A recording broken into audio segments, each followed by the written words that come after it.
Commence alors 4 ans de brouille. 4 ans de brouille entre Agrippa d'Aubigné et Henri de Navarre. Brouille qui ne se termine qu'avec la mort de François d'Alençon en 1584, qui fait d'Henri de Navarre l'héritier présomptif, cette fois-ci, du trône de France. À partir de ce moment-là, Henri a besoin d'un renouveau à ses côtés, de fidèles conseillers et de gens sur qui il peut faire confiance.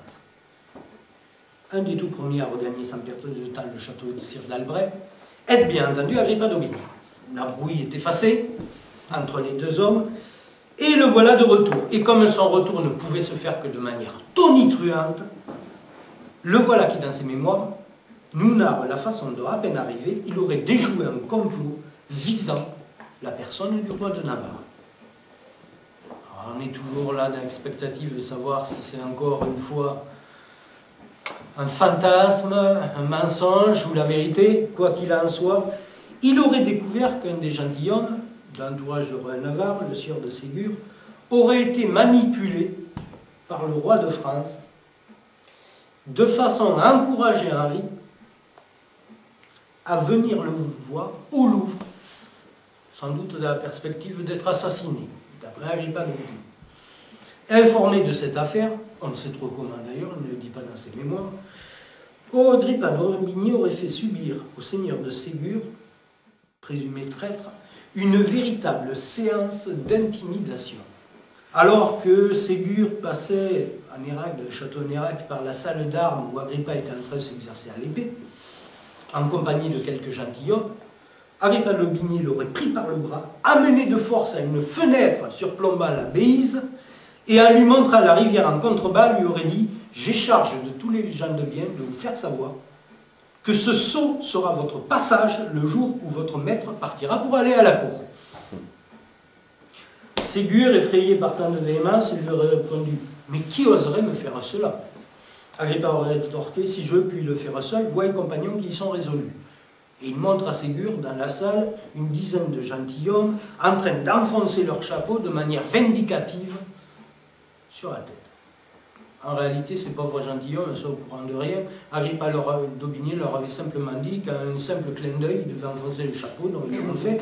Quoi qu'il en soit, Ségur, effrayé, serait allé se plaindre au roi de Navarre et par vengeance aurait rapporté des ragots sur Agrippa d'Aubigné, l'accusant d'avoir ouvertement traité la duchesse de Guise, à l'époque la maîtresse d'Henri, de sorcière et d'empoisonneuse. De retour du chevauché des alentours, Agrippa d'Aubigné est informé qu'Henri a à nouveau promis sa mort. Décidément, on est toujours d'un personnage entier, la mort n'est pas jamais très loin de l'amour. Sans même prendre la peine d'ôter ses bottes, il saute de cheval et rentre dans la chambre du roi en lui disant « Qu'y a-t-il, mon maître? Pourquoi un prince si brave se laisse-t-il emporter à tant de doutes? Je suis venu voir si j'ai péché et si vous voulez payer mes services en bon prince ou en tyran. » Décontenancé, Henri lui aurait demandé d'aller se réconcilier avec Ségur, ce qu'aurait finalement fait Agrippa d'Aubigné. Il ajoute « non sans montrer à Ségur de manière ostensible le poignard qu'il portait à sa ceinture. » Quoi qu'il en soit, à partir de ce moment-là, Agrippa d'Aubigné retrouve sa place au conseil du roi de Navarre. Il redevient le premier écuyer et il va, à partir de 1584-1585, jouer à nouveau son rôle de conseiller. Conseiller politique, mais aussi conseiller militaire. Il accompagne le roi un petit peu partout. N'hésite pas à sortir à nouveau l'épée, c'est ce qu'il sait le mieux faire lorsqu'il n'écrit pas.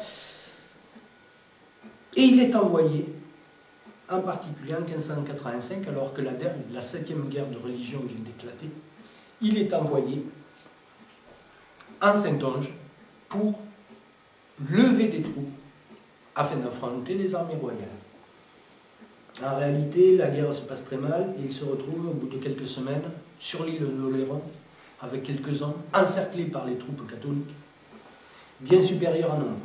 N'ayant bientôt plus qu'un seul soldat à ses côtés, il est contraint de se constituer prisonnier. Non sans avoir, dit-il par bravade, en nouvelle fois tenté de combattre jusqu'au bout, du moins si on en croit ses mémoires. puisqu'il avoue qu'avant de se rendre, il a pas moins percé la main d'un capitaine catholique, puis fracassé le crâne d'un sergent. Enfin, je vous passe ces histoires. Quoi qu'il en soit, il est capturé, incarcéré et condamné à mort. Il attend entre les quatre murs de sa geôle l'exécution de la sentence, en composant encore une fois, quittant l'épée de sang pour l'épée d'encre, un poème en forme d'oraison funèbre, dont les derniers vers en particulier sont très touchants. « Ô mon Dieu, si tu trouves qu'il est temps qu'on me relève, je suis tout près de courir, de tout quitter pour te suivre. Le mourir me sera vivre et le vivre me sera mourir. » Magnifique, magnifique phrase. Quoi qu'il en soit, en mai 1586, il échappe une nouvelle fois à la mort, puisqu'Henri paye sa rançon. Comme quoi la fidélité parfois peut servir. Il paye sa rançon et il est donc délivré de la geôle où il attendait son trépas. Le voilà à nouveau qui rejoint Henri et qui va participer en 1587 à la bataille de Coutras. Cette bataille qui est une bataille qui constitue une véritable victoire pour les protestants et pour Henri de Navarre, et où Agrippa d'Aubigné, une nouvelle fois bien entendu, n'a pas donné, comme on dit, sa part du chien, puisque alors qu'Henri, lors de cette bataille, avait décidé de mener la charge victorieuse à la tête de la cavalerie, les gentilshommes qui composaient son conseil se sont d'abord mis devant lui pour le protéger. À tel point qu'Henri de Navarre, à un moment donné, excédé, s'est mis à crier « À quartier !» c'est-à-dire « Écartez-vous, écartez-vous, ne m'offusquez pas, moi aussi je veux paraître !» c'est-à-dire « Je veux qu'on me voit, moi aussi me battre !»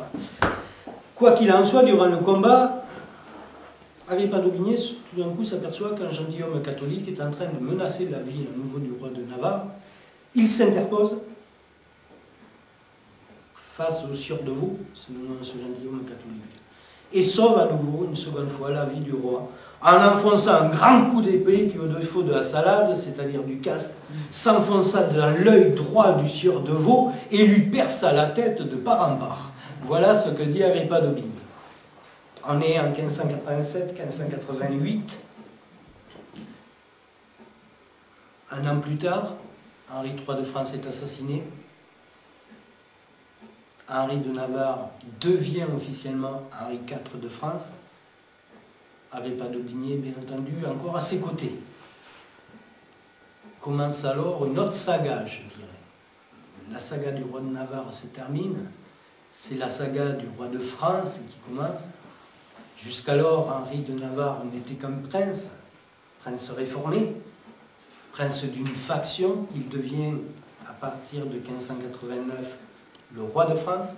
Ce n'est plus une faction qu'il doit conquérir ou reconquérir, c'est désormais son royaume. La problématique change, l'histoire et l'aventure d'Agrippa d'Aubigné changent aussi. Mais je dirais que c'est une autre histoire.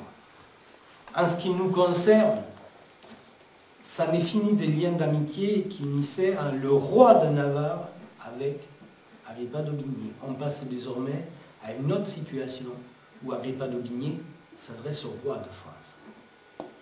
Alors je n'aborderai pas ce thème-là, pour moi est au-delà. Alors que retenir de tout ce qu'on a vu jusque-là?